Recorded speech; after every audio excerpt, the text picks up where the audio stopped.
It was a chilly autumn evening when Emma arrived in Ravenswood, a small town where everyone knew each other and secrets hid behind polite smiles.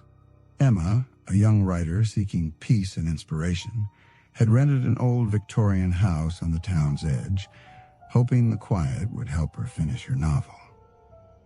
The house was a relic, paint peeling, windows framed with cracked wood, and a garden tangled with wild ivy and roses.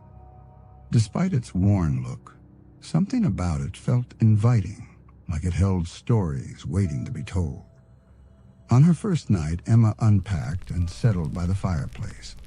Outside, the wind howled, rattling the windows, and shadows danced on the walls. She felt a mix of excitement and unease, a feeling that only grew stronger. As Emma prepared for bed, she heard a faint whisper, a soft, breathy voice, barely audible. She listened closely. The whisper seemed to come from the walls, a murmuring chorus that faded whenever she focused.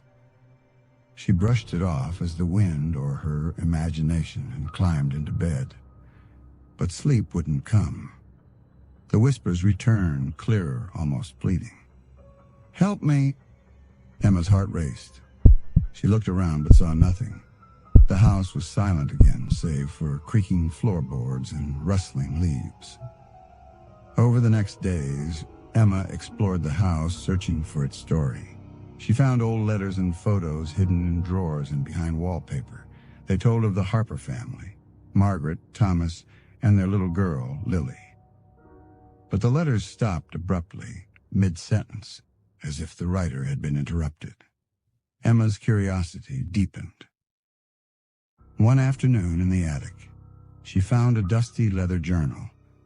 The handwriting was delicate and hurried. It belonged to Margaret Harper.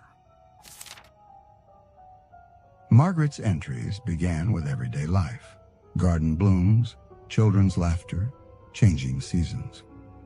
But soon the tone darkened. She wrote of strange events, objects moving, cold spots, and whispering voices only she heard. Margaret believed the house was haunted by a restless spirit, growing stronger daily. She begged for help, to free the spirit. Emma read on, captivated and uneasy. The last entry was chilling. The whispers grow louder. They call for Lily. "I fear something terrible has happened. If you find this, don't stay here after dark. The darkness hides more than shadows." That evening, the air felt heavy, pressing down on Emma's chest. As the sun set, the house seemed alive. When darkness fell, the whispering returned, louder and more urgent. "Lily, Lily." Emma clutched the journal, wanting to flee but feeling tied to the house by fear, compassion, and a strange connection. She stayed awake, determined to understand. Around midnight, the temperature dropped sharply.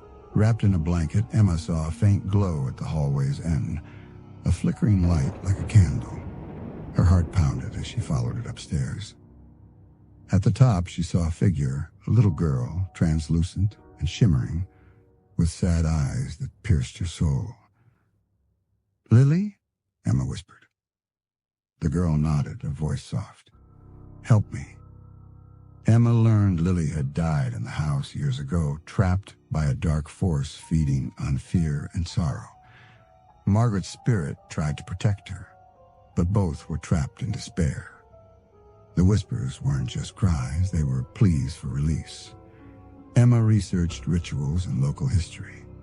The key to freeing them was confronting the darkness with light, both real and symbolic.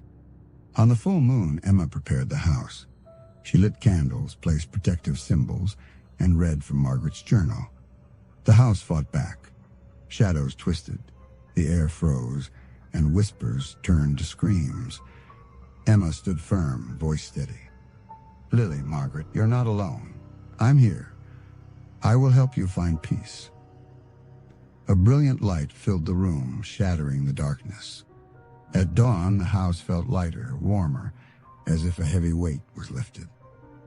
Emma found a final letter under the floorboards. "Thank you. You freed us. The house is no longer a prison. May your days be filled with light. The whispers stopped, replaced by peaceful silence. Emma stayed, no longer haunted but inspired. The Harper family's story became the heart of her novel, a tale of love, loss, and courage to face darkness. The Whispering House isn't just a ghost story. It's a reminder that behind every shadow is a story, and sometimes the greatest courage is listening to whispers, to the past, and to the quiet calls for help that echo through time.